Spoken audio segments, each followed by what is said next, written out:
এবার কি তাহলে নাসিরউদ্দিন পাটোয়ারিকে দুনিয়া থেকে বিদায় করে দেওয়ার চেষ্টা করা হচ্ছে? নাসিরউদ্দিন পাটোয়ারিকে হামলার কারণে তার কি সম্মান কমেছে? না, বরং তার ভোট আরো বেড়েছে। যেহেতু বাংলাদেশে 300 আসন রয়েছে, 300 আসনের ভেতর 299 আসনে এত পর্যায়ে ঝামেলা হয় নাই।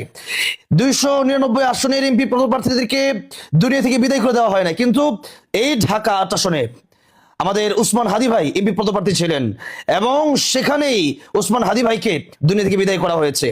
তাহলে ঢাকা 8 আসনে যে কোনো ভালো যদি কেউ আসে এমপি পদপ্রার্থী হওয়ার জন্য, সংসদ সদস্য হওয়ার জন্য, তখনই তার উপর এত হামলা, এত জুলুম, এত নির্বিচার শহীদ করে দেওয়া হচ্ছে কেন?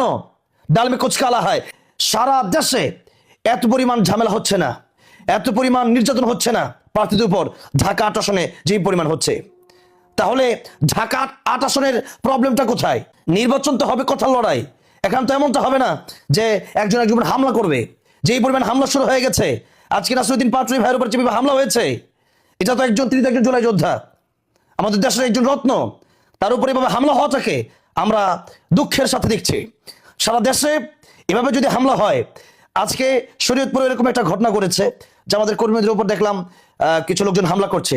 তাহলে যদি এরকম হয়, নির্বাচনে এখনো প্রায় 2 সপ্তাহের উপরে বাকি, এখনই যদি এরকম হামলা, নির্যাতন, জুলুম যদি শুরু হয়ে যায়, তাহলে কল্পনা করা যায় নির্বাচনের পরিস্থিতি এখনো সাধারণ হয় না, স্বাভাবিক হয় নাই। মানুষ ভোট দিবে কিভাবে? একজন হেভিওয়েট প্রার্থী, একজন দেশের রত্ন, দেশের একজন সাহসী কণ্ঠস্বর, তার কণ্ঠস্বরকে দমাতে চাইছে কারা? এই দেশে আবারও জালেম হতে যাচ্ছে কারা? তাদের কি প্রশাসন দেখে না? তাদের কি সরকার দেখে না? আর সরকার তো একবারে চুপ হয়ে বসে আছে। সরকার যদি এভাবে চুপ হয়ে বসে থাকে, তাহলে জনগণ কি করবে বলেন? জনগণ কোথায় যাবে বলেন? আজকে দেশের যে পরিস্থিতি, এই পরিস্থিতিতে আমরা ভোট দিতে যাব, সেটাও তো আমরা নিরাপত্তাহীন মনে করছি। আমরা নিরাপত্তাহীনতাই ভুগছি। দেশের বিভিন্ন প্রান্তরে মানুষকে মেরে ফেলা হচ্ছে। কালকে গাড়ি দিয়ে আসছিলাম, একজন মানুষ সম্ভবত মরে যাবে এরকম ভাব আমার গাড়ির সামনে দেখতে পেলাম। তারপরে বিভিন্ন জায়গায় ছিনতাই, চুরি, ডাকাতি সবকিছু হচ্ছে, সরকার দেখছে না। তাহলে এই পরিস্থিতিতে আমরা ভোট দিব কিভাবে? 12 তারিখ ভোট, আজকে জানুয়ারির 27 তারিখ, আর মাত্র 2 সপ্তাহ বাকি। এই 2 সপ্তাহ বাকি থাকতেই আমরা জনগণের পক্ষ থেকে সরকারকে অনুরোধ করব যে আপনি এই দেশকে সুন্দর করার জন্য যত প্রশাসন লাগে, যেভাবে করা দরকার হয় সেভাবে দেশকে শান্তিময় একটা দেশের পরিস্থিতি সৃষ্টি করেন। আপনি যেভাবে বসে আছেন, ছাত্র জনতা যারা আপনাকে এত কষ্ট করে বসালো, তাদের রক্তের কি কোনো মূল্য নাই আপনার কাছে? তাদের জীবনের কি কোনো মূল্য নাই আপনার কাছে? 2 দিন পর মানুষ খুন করা হচ্ছে, গুম করা হচ্ছে, মানুষকে নির্যাতন, জুলুম করা হচ্ছে, হামলা করা হচ্ছে।